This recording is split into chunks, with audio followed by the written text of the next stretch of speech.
So what we're going to focus on is the key 3 steps in this pyramid. So fragmented, coordinated, scalable. So we go from saying, okay, what are the characteristics and steps you need to take from moving from fragmented to coordinated to scalable in steps. And we're also going to connect with mindset, process, and skills around these different topics that we will all bring together at the end. All right, so if you are a fragmented business, recap here, you're beginning working with journeys, you are really starting to think of, okay, how are we going to do this? But you're doing it still in a fragmented way. So how are you moving into becoming more and more coordinated to do so?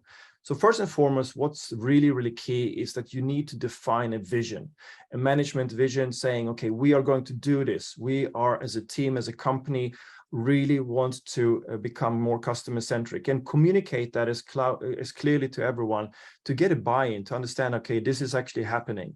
And that defines not only that we want to achieve it, but also how are we going to do it? Who is going to be involved? And hopefully also time-wise, how long are we going to set ourselves to do it?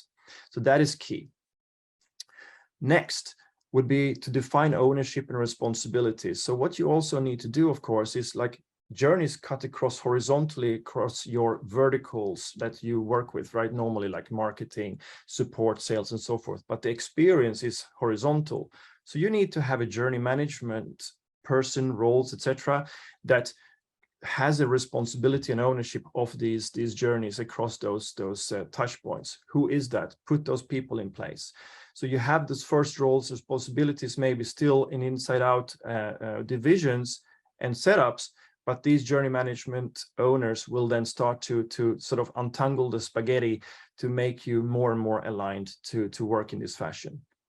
Then you, of course, delegate the ownerships of who is going to do what. So who is going to take care of frameworks, boards, and so forth.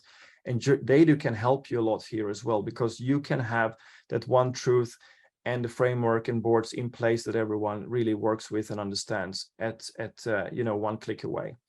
And also prevent orphan journeys, meaning that there is no one who has an ownership or actually bothers about these journeys that exists, but no one actually does anything with it. So no loose ends here. Very important.